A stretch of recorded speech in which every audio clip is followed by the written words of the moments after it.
നമസ്കാരം സുഹൃത്തുക്കളെ, ഞാനിപ്പോൾ ഉള്ളത് ഞാനും എൻ്റെ സുഹൃത്ത് വിക്ടറും ഇവിടെ ഉള്ളത് inland regional centre San Bernardino California. ഈ ഒരു പ്രദേശം 2015 ഒരു ഡിസംബർ 2 അമേരിക്ക കണ്ട രണ്ടാമത്തെ ഏറ്റവും വലിയ ഭീകരാക്രമണം നടന്നൊരു സ്ഥലമാണ് നമ്മുടെ പുറകിൽ.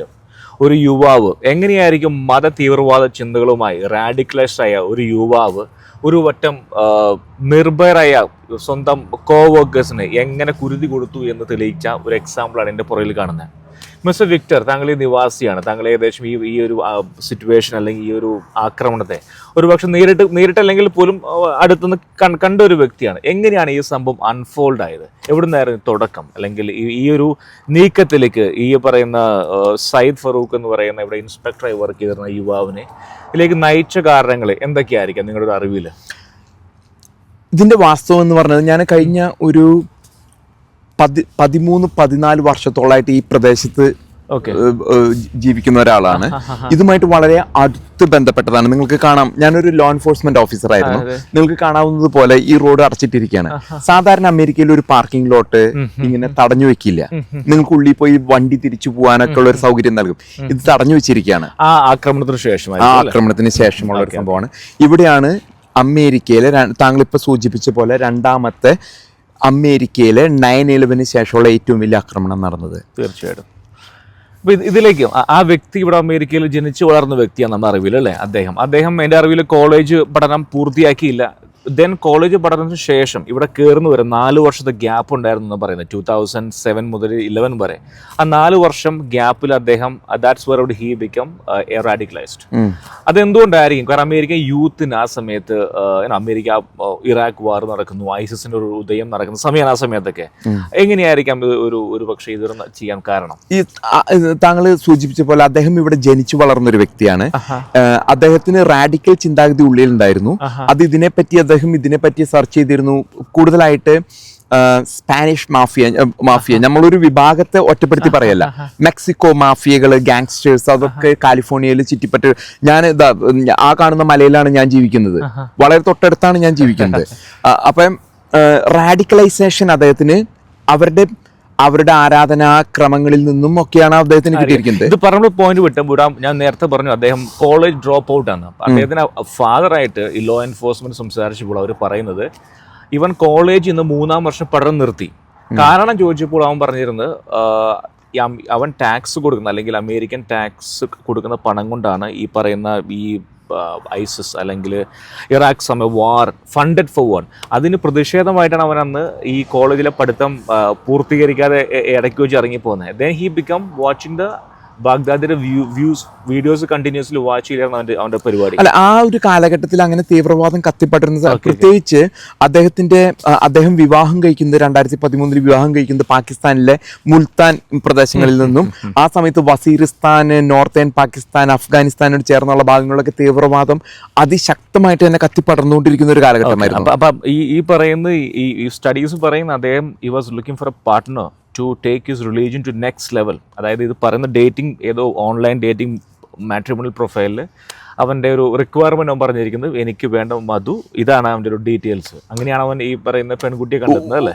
ഒരു പക്ഷേ ഒരു അമേരിക്കൻ സിറ്റിസൺ ആയതുകൊണ്ടും അത് പല ലോ എൻഫോഴ്സ്മെന്റ് ഇന്റലിജൻസ് ഏജൻസികളുടെ കണ്ണിൽ നിന്നും അത് മാറിപ്പോയി. കാരണം അവരെ ട്രാക്ക് ചെയ്തില്ല, അവർ കൃത്യമായിട്ട് ട്രാക്ക് ചെയ്തില്ല എന്താണ് സംഭവിക്കുന്നത് എന്നുള്ളത്. ഈ അദ്ദേഹം ഈ പറയുന്ന വ്യക്തി പലവട്ടം സൗദിയിൽ പോയി എന്ന് പറയുന്നത്. കാരണം ഈ ആക്രമണത്തിന് തൊട്ട് മുമ്പ് സൗദി ആൻഡ് കെയിം ബാക്ക്. പക്ഷെ അദ്ദേഹത്തെക്കാളും കൂടുതലായിട്ട് അദ്ദേഹം വിവാഹം ചെയ്ത ആ സ്ത്രീയാണ് കൂടുതൽ റാഡിക്കലൈസ്ഡ് ആയിരുന്നു. വെൽ പ്രിപ്പയർഡ് പ്ലാനുമായിട്ടാണ് അവര് അമേരിക്കയിൽ വരുന്നത്. കാരണം പാകിസ്ഥാൻ എന്ന് പറയുന്നത് we know this Islamic country. പക്ഷേ കോളേജിൽ ഇത്രയും ഫാർമസിസ്റ്റ് പഠിച്ച ഒരു പെൺകുട്ടിയാണ്. How come she become radicalise ആവാനുള്ള എന്തൊരു സാഹചര്യം ഉണ്ടായിരിക്കും? അവർക്ക് നമ്മൾ മനസ്സിലാക്കിയെടുത്തോളം അവിടെ നിന്ന് ട്രെയിനിങ് ലഭിച്ചിട്ടുണ്ട്. വെറും ഫാർമസിസ്റ്റ് പഠിച്ച ഒരു പെൺകുട്ടിയല്ല അവർക്ക് വ്യക്തമായ ഇത് പിന്നീടുള്ള അന്വേഷണങ്ങളിൽ മനസ്സിലാക്കിയത്. അവർക്ക് വ്യക്തമായ ട്രെയിനിങ്. അപ്പൊ ഇവർ രണ്ടുപേരും ഇവരുടെ ചിന്താഗതി ഏകദേശം ഒരേപോലെ ആയിരുന്നാണ് പറയുന്നത്. കാരണം ഈ ഫറൂഖിന്റെയും അതോടൊപ്പം തന്നെ ഭാര്യയുടെയും ചിന്താഗതി ഒരേ. ഇപ്പൊ നമ്മൾ ഇങ്ങനെ ഒരു ആക്ടിവിറ്റി നടക്കുമ്പോൾ അതിനൊരു ആത്മീയമായിട്ടുള്ള ഒരു മോട്ടിവേഷൻ കിട്ടണം. എന്താണ് ഇപ്പൊ നിങ്ങൾ ഒരു ഹിന്ദു ആയിരിക്കാം, ക്രിസ്ത്യാനി ആയിരിക്കാം, എന്നാൽ നിങ്ങളുടെ ആത്മീയ അമ്പലത്തിലോ പള്ളിയിലോ നിങ്ങളോട് പറയണം. അപ്പൊ ഇതിലൊക്കെ ഒരു ആത്മീയ വശമുണ്ട്. താങ്കൾ ചിലപ്പോൾ ഒരു പക്ഷെ അമ്പലത്തിലായിരിക്കാം, പള്ളിയിലായിരിക്കാം പോകുന്നത്. അവിടെ നിന്ന് പഠിക്കുന്നതായിട്ട് വ്യക്തമായിട്ടും ഇതിന് ഒരു വഴി ഇതിൽ തെളിച്ചു കിട്ടുന്നത്, അദ്ദേഹം താങ്കളോ ഞാനോ ഒരു സുപ്രഭാതത്തിൽ തോക്കെടുത്ത് ഒരു 15 ആളെ വെടിവെക്കാൻ തീരുമാനിക്കില്ല. അതിനൊരു മോട്ടിവേഷൻ വേണം. അതിന് ആത്മീയ വശമാണ് ഇതിനുള്ള റാഡിക്കലൈസേഷൻ എന്ന് പറയുന്നത്. ഇനി ഈ നടന്ന സംഭവ ദിവസത്തേക്ക് നമുക്ക് തിരിച്ചു പോകാം. അതായത് ഇവർ പറയുന്ന ഡിസംബർ 2-ാം തീയതി ഈ പുറകിൽ ഒരു ക്രിസ്മസ് ആഘോഷം നടക്കുമായിരുന്നു ഇവരുടെ എംപ്ലോയീസിന്റെ. അപ്പം അന്നേ ദിവസം രാവിലെ 6:30 മണിക്ക് 6 മാസമുള്ള അദ്ദേഹത്തിന്റെ മകളെ അമ്മയുടെ കയ്യിൽ കൊണ്ടാക്കിയിട്ട് അവൻ ഇവിടെ വന്നു എന്നാണ് പറയുന്നത്. 11 മണിയോടെ അദ്ദേഹം ഓഫീസിൽ നിന്ന് ധൃതിയിൽ പുറത്തിറങ്ങിപ്പോയി. അതിനുശേഷം ഒരു 11:45 തിരിച്ചു വന്നു. അവൻ തിരിച്ചു വന്നു, അവർക്ക് അറിഞ്ഞുകൂടാ. 2 മാസ്ക് വെടിച്ച ഓട്ടോമാറ്റിക് വെപ്പൺസ് ധരിച്ച ഓട്ടോമാറ്റിക് വെപ്പൺസുമായി മാസ്കും ധരിച്ചു വന്ന 2 പേര് വെടിയുയർത്തു എന്നാണ് പറയുന്നത്. താങ്കൾ ലോ എൻഫോഴ്സ്മെന്റ് ഓഫീസറാണ്, താങ്കൾ LAPD വർക്ക് ചെയ്തു. ഒരു ആക്റ്റീവ് ഷൂട്ടിംഗ് സിനാരിയോ, ഇത്തരത്തിലൊരു സിനാരിയോ എക്സാമ്പിൾ എടുക്കുക, താങ്കൾ എങ്ങനെയായിരിക്കും അതിനെ സിനാരിയോനെ ഫേസ് ചെയ്യുന്നു, അല്ലെങ്കിൽ അതിനെ റിപ്പോർട്ട് ചെയ്യുന്നത് എങ്ങനെയായിരിക്കും? സോ ആദ്യമായിട്ട് ഒരു 911 കോള് ഡിസ്പാച്ചിലേക്ക് വരുമ്പോൾ റെസ്പോണ്ട് ചെയ്യുന്നത് ഇവിടെ ഏറ്റവും അടുത്തുള്ള ഒരു പെട്രോൾ കാറായിരിക്കും, ഒരു പോലീസുകാരനായിരിക്കും. അദ്ദേഹം മനുഷ്യനാണ്. അദ്ദേഹം പ്രതീക്ഷിക്കുന്നത് ഇത്ര വലിയൊരു സംഭവം ഇവിടെ നടന്നു എന്ന്. കാരണം ഇവിടെ എന്നും നടക്കുന്ന സംഭവമല്ല. നേരത്തെ സൂചിച്ച പോലെ അമേരിക്കൻ ചരിത്രത്തിലെ 2ാമത്തെ ഏറ്റവും വലിയ ഭീകര ആക്രമണമാണ് അദ്ദേഹത്തിന്റെ കൺമുമ്പിൽ അൺഫോൾഡ് ചെയ്യുന്നത്. അപ്പൊ അദ്ദേഹത്തിന്റെ കയ്യിലുള്ളത് ഒരു 9mm തോക്കും, അദ്ദേഹം ബാക്കപ്പ് ആയിട്ട് വെച്ചിരിക്കുന്നത് വേറൊരു 9mm. അതല്ലെങ്കിൽ അദ്ദേഹത്തിന് ഡിപ്ലോയ് ചെയ്യേണ്ടത് ഒരു ഷോട്ട് ഗൺ ആയിരിക്കും. ആ ഷോട്ട് ഗൺ കാറിൽ ഇത് ഇത്ര നീളമുണ്ട്, അത് എടുത്തല്ല ആള് പുറത്തു വരാം. ഇത്ര ഒരു എന്താണ് സംഭവിക്കുക? അയാളുടെ കയ്യിലുള്ളത് 2 തോക്ക് ഉണ്ടാവും, അല്ലെങ്കിൽ ചിലപ്പോൾ ചിലർ 3 തോക്ക് വെക്കും. അത് അല്ലെങ്കിൽ ഒരു ടേസർ ഗണ്ണോ അതല്ലെങ്കിൽ ഓറഞ്ച് സ്പ്രേയോ കണ്ണീർ വാതകോ ഇതൊക്കെ ആയിരിക്കും ആളുടെ കയ്യിൽ. നിങ്ങളുടെ ബാക്കപ്പ് നിങ്ങൾ വെയിറ്റ് ചെയ്യൂ, റെസ്പോണ്ട് ചെയ്യേണ്ട ആവശ്യമില്ല. അപ്പോഴേക്കും ഇങ്ങനെയുള്ള ഒരു കോള് ഡിസ്പാച്ചിൽ വരുമ്പോൾ മൾട്ടിപ്പിൾ യൂണിറ്റ്സ് റെസ്പോണ്ട് ചെയ്യും. മൾട്ടിപ്പിൾ യൂണിറ്റ്സ് റെസ്പോണ്ട് ചെയ്ത് ഇവിടെ എത്തണം.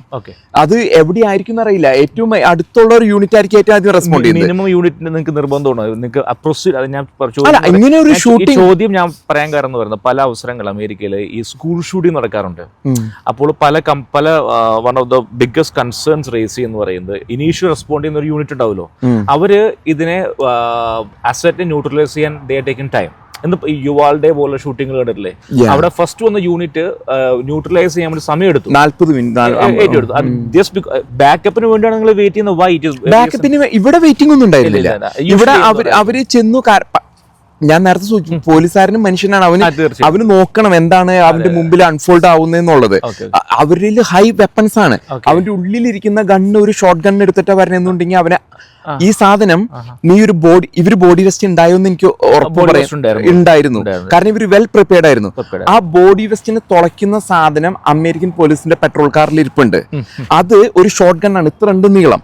അതിന് 5 എണ്ണം. അത് എത്രയെങ്കിലും നമ്മൾ പ്രിപ്പയർഡ് അല്ലല്ലോ. ചില ഇതില് റൈഫിൾ ഉണ്ടാവും, M16 ഉണ്ടാവും, M4 ഉണ്ടാവും. ഏത് വെപ്പൺ സിസ്റ്റം ആണ് അദ്ദേഹം അന്ന് ക്യാരി ചെയ്തിരുന്നത്? അദ്ദേഹം ആദ്യം ഇറങ്ങുമ്പോൾ ഇത്രയും വലിയ തോക്കും കൊണ്ടല്ല വരാം. അദ്ദേഹത്തിന്റെ 9mm തോക്ക ഉണ്ടാവുള്ളൂ. അതും കൊണ്ട് ഇതിനെ റെസ്പോണ്ട് ചെയ്യാൻ പറ്റില്ല. ഓക്കെ, സോ നിങ്ങളുടെ അഭിപ്രായത്തില് ലോ എൻഫോഴ്സ്മെന്റ് അന്നത്തെ റിയാക്ഷൻ വാസ് പെർഫെക്ഷൻ ആയിരുന്നു? They followed all the procedures. San Bernardino ഒരു പാളിച്ച പറ്റിയിട്ടില്ല. കാരണം ഇവര് 14 ആളെ കൊന്നു. ഇവര് ഭയപ്പെട്ട ഒരു വ്യക്തിയാണ്, വ്യഗ്രതയാണ് ഇവർക്ക്. അന്ന് 80 ആൾ ഉള്ളിലുണ്ടായിരുന്നു. 14 ആളെ കൊന്നു, അവിടെ ഇവിടെയും വെടിവെച്ച് അവർ ഓടിപ്പോയി. അത് കഴിഞ്ഞ് 3-4 മണിക്കൂറിന് ശേഷമാണ് ഇവര് SUV-യിലെ അതിലേക്ക് പോകുമ്പോഴാണ് പറയുന്നത്. കാരണം ഈ ഷൂട്ടിംഗ് നടക്കുമ്പോഴും കോ വർക്കേഴ്സിന് ഒരു ഉറപ്പുണ്ടായിരുന്നില്ല it was Syed. Okay, mask ഉണ്ട്, വെസ്റ്റ് ഉണ്ട്, പിന്നെ ഇറ്റ് വാസ് ഫ്രാൻറ്റിക് സിറ്റുവേഷൻ. അപ്പൊ അതുകൊണ്ട് തന്നെ അവരെ കോവർക്കേഴ്സ് പോലീസിന് കൊടുത്ത എവിഡൻസ്, അതായത് ക്ലൂ എന്ന് പറയുന്നത് ലുക്സ് ലൈക്ക് സയ്യദ്. കാരണം അവന്റെ ബോഡി ലാംഗ്വേജും ആ എക്സ്പ്രഷനും വാസ് സിമിലർ ടു ഹിം. അവിടെ നിന്നാണ് പോലീസിന് ടിപ്പ് ഓഫ് കിട്ടുന്നത്, ദിസ് കുഡ് ബി സയ്യദ്.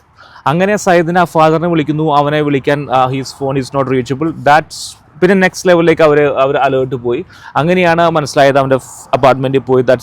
4 മണിക്കൂർ എടുത്തു അല്ലേ അവനെ ട്രാക്ക് ചെയ്ത് എലിമിനേറ്റ് ചെയ്യാനായിട്ട്. സോ നമ്മുടെ ഇവിടുത്തെ ചോദ്യം എന്ന് പറയുന്നത് വിക്ടർ ഭായ്, അതായത് ഈ ഒരു റാഡിക്കൽ ആയി തിരിയുന്ന യുവത്വം അന്ന് ആ സമയത്ത് ഉണ്ടായിരുന്നു, ISIS അതുപോലുള്ള എത്രമാത്രം ത്രെട്ട് ഉണ്ട് ഇന്ന് അമേരിക്കയ്ക്ക് ഈ ഒരു റാഡിക്കൽ ചിന്താഗതിയോട്. ഇന്ന് അവര് അമേരിക്ക വളരെയധികം മുന്നോട്ട് പോയി.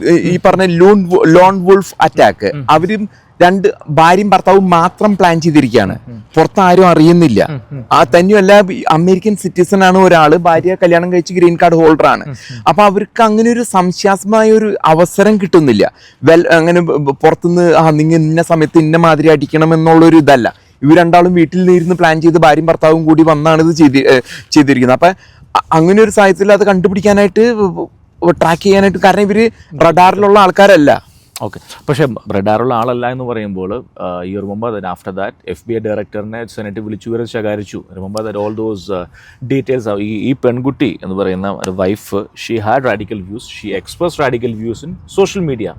ഓക്കെ, അതിനുശേഷമാണ് കംപ്ലീറ്റ്ലി പ്രോസസ്സ് ചേഞ്ച് ആയി ഓൾ ഓവർ അമേരിക്ക എന്നല്ല, ലോകം മുഴുവൻ. അതായത് അമേരിക്കയിൽ K വിസയോ അല്ലെങ്കിൽ സ്പൗസ് വിസ, വിച്ചോ visa you apply to America, your social media handle എന്തായാലും ലിങ്ക്ഡനോ ഫേസ്ബുക്കോ ഇൻസ്റ്റഗ്രാമോ will be monetised. Okay, will be monetised by some agency. അതിനുശേഷം വേറെ ഉണ്ടായിരുന്നു. താങ്കൾ നേരത്തെ ഇപ്പൊ തന്നെ ആ സ്ത്രീ റാഡിക്കലൈസ് ആയതിന് പറ്റി സംസാരിച്ചു. Within continental of United States, ഈ അമേരിക്കയ്ക്ക് ഉള്ളിൽ തന്നെ റാഡിക്കലൈസ് ചെയ്യുന്ന ആരാധനാലയങ്ങളുണ്ട്. ഇപ്പൊ ഇതുമായിട്ട് ഞാൻ നേരത്തെ മുമ്പൊരു വീഡിയോ ചെയ്തിരുന്നു. ഈ ഭാര്യ ഭർത്താക്കന്മാര് നിസ്കരിക്കാനും പ്രാർത്ഥനയ്ക്കുമൊക്കെ ആയിട്ട് പോയിരുന്നത് ഇവിടെ നിന്ന് ഒരു 10 മിനിറ്റ് അപ്പുറയായിട്ട് Riverside, Islamic centre of Riverside, അവിടെയാണ് അവര് വെള്ളിയാഴ്ചകളിലെ നിസ്കാരം പ്രാർത്ഥനയായിട്ട് നടന്നിരുന്നത്. FBI-യും ലോ എൻഫോഴ്സ്മെന്റ് ഏജൻസീസും പിന്നീട് കണ്ടെത്തിയത് ഈ ഒരു ആരാധനാലയത്തിൽ നിന്നാണ് ഇവർ റാഡിക്കലൈസ് ആയിരിക്കുന്നത്. ഇവർക്കുള്ള മോട്ടിവേഷൻ ഒക്കെ കിട്ടിയിരിക്കുന്നത് ഈ ഒരു ഇസ്ലാമിക് സെന്റർ ഓഫ് റിവർ സൈഡിൽ നിന്നാണ്. ചോദ്യം, സോറി, അപ്പൊ അതായത് അവിടെ ഫറൂഖ് മാത്രമല്ല, there might be a group of people. അവർക്കെതിരെ what happened to that Islamic center after this? Just ഒരു പ്രാർത്ഥന നയിക്കുന്നു എന്ന പേരിൽ ഒരു കേസ് എടുക്കാൻ, അത് ഇൻ ഫ്രണ്ട് ഓഫ് ലോ കോടതികളുണ്ട്. അപ്പൊ ഒരു കേസ് കോർട്ടിന്റെ മുമ്പിൽ വരുമ്പോ, അപ്പൊ ഇതൊരു ഡെമോക്രസിയാണ്, ജുഡീഷ്യറി, എക്സിക്യൂട്ടീവ്, ലെജിസ്ലേറ്റീവ്. ഇവിടെ ഒരു കോർട്ട് ഉണ്ട്. ആ കോർട്ടിന്റെ മുമ്പിൽ ഈ കേസ് വരുമ്പോ വെറുതെ പള്ളിയിലിരുന്ന ഒരാൾ പറഞ്ഞ അവനും പിടിച്ച് ഉള്ളിലിട് എന്ന് പറയാൻ പറ്റില്ല. ഇതാരാ പറഞ്ഞ, അവനാ പറഞ്ഞ. കാരണം ഒരു പക്ഷെ നമ്മൾ ജീവിച്ചു വളർന്ന സാഹചര്യം എങ്ങനെയായിരിക്കും, അന്ന് അവനും പിടിച്ചേര് അവനും ഇട്ടേര് കേസ്, അത് പറ്റില്ല. In front of a court of law ജഡ്ജിന്റെ മുമ്പിൽ ആർട്ടിക്കുലേറ്റ് ചെയ്യാൻ പറ്റണം എന്താണ് ഇവര് ഈ സ്ഥാപനമായിട്ട്. പക്ഷേ FBI റെക്കോർഡ്സിലുണ്ട് he was going to pray there. ഈ വക കാര്യങ്ങള് ആ ഇതിലുണ്ട്. അതുമായിട്ട് ബന്ധപ്പെട്ട് എനിക്ക് വ്യക്തിപരമായിട്ടുള്ള ഒരു ബന്ധം കൂടിയുള്ളത്, ആ ഒരു മോസ്ക്, ഇസ്ലാമിക പള്ളി ഇരിക്കുന്നതിന്റെ പിന്നിലായിട്ട് ഒരു സ്കൂളുണ്ട്. ആ സ്കൂളില് ഒരു കാലഘട്ടത്തിൽ എൻ്റെ കുഞ്ഞുങ്ങൾ ചെറുതായിരിക്കുന്ന സമയത്ത് ഞാൻ അവരെ, അന്ന് ഞാൻ വലിയൊരു മതേതരൻ എന്നൊക്കെ അറിയപ്പെടാൻ ശ്രമിച്ചിരുന്ന കാലഘട്ടമാണ്. പിന്നീടാണ് സംബന്ധിച്ചത് വർഗീയവാദിയായിട്ട് അറിയുന്നതായിരിക്കും നല്ലതെന്ന് ഞാൻ പഠിച്ചത്. അപ്പൊ ഈ ഒരു സ്കൂളിൽ ഞാൻ എൻ്റെ കുഞ്ഞുങ്ങളെ അച്ചടക്കം പഠിക്കുമെന്ന് കരുതി ഞാൻ വിട്ടിരുന്നു. അതിനുശേഷം എന്നോട് ഇസ്ലാമിക സഹോദരങ്ങൾ തന്നെ ചോദിക്കുന്നത്, നിനക്ക് വട്ടാണ്, ആരെങ്കിലും ഇസ്ലാമിക സ്കൂളിൽ വിടോ. വേറൊരു കാര്യം കൂടി പറയാം. ഈ ഒരു സംഭവത്തിന് പിന്നാലെ ഈ പ്രദേശത്ത്, കാരണം ശാന്തമായ ഒരു പ്രദേശത്ത് കൊണ്ടുവന്ന് വയലൻസ് അവർ കൊടുത്തിരിക്കുകയാണ്. കുറെ അധികം ആൾക്കാർ മതം വിട്ടു പോകുന്ന ഒരു സാഹചര്യം ഉണ്ടായി. കാരണം അല്ലല്ല, ശാന്തമായ ഒരു ഏരിയനെ വയലൻസ്, ഇത്രയും ശാന്തമായ ഒരു പ്രദേശം താങ്കൾക്ക് കാണാം ഇതിന് ചുറ്റും. ഞാൻ പറഞ്ഞില്ല, ഞാൻ ആ മലയുടെ മുകളിലാണ് താമസിക്കുന്നത്. ഇത്രയും ശാന്തമായ ഒരു പ്രദേശത്ത് ഇത്രയും വലിയൊരു വയലൻസ് അയച്ചു വിടാ, എന്നിട്ട് ജനങ്ങളെ പരിഭ്രാന്തിയിലാക്കാം. ഞാൻ നേരത്തെ സൂചിച്ച പോലെ അമേരിക്കൻസിന് എല്ലാ രീതിയിലും റെസ്പോണ്ട് ചെയ്യാൻ അറിയാം. അവര് എത്രമാത്രം നല്ലവരാണോ അത്രമാത്രം ചീത്തയാവാനോ അവർക്ക് അറിയാവുന്ന സ്ഥിതിയാണ്. അപ്പോൾ നമ്മളിവിടെ പറഞ്ഞു വരുന്ന കാര്യം എന്ന് പറയുന്നത്, ഹൗ എ ലോൺ വോൾഫ്, അതായത് നമുക്കിത് കണ്ടുപിടിക്കുക ബുദ്ധിമുട്ടാണ് actually. Who is getting radicalise, who is not getting radicalise, it's very difficult. So സൊസൈറ്റിക്ക് വളരെ ഇമ്പോർട്ടൻസ് ഉണ്ട്. If you see some kind of signs, okay, somebody need help, depression, somebody is like, ഇവർ പറയുന്ന co-workers പറയുന്ന ഈ പറയുന്ന Farooq was like, no is introvert ആണ് completely, he didn't talk to anybody, so ഇങ്ങനെയുള്ള സാഹചര്യങ്ങൾ കാണുമ്പോൾ we should respond and inform authority that no, somebody needs help. He might, it's not like ഇത് ടെററിസം ആയിട്ടുള്ള ഒരു ആക്ടിവിറ്റി ആയിരിക്കുന്നില്ല, ബട്ട് സംഭവം down the line ഇതൊരു സൂചന മാത്രമായിരിക്കാം ഒരുപക്ഷെ. സോ ഇതായിരുന്നു നമ്മുടെ നടന്നൊരു സംഭവം.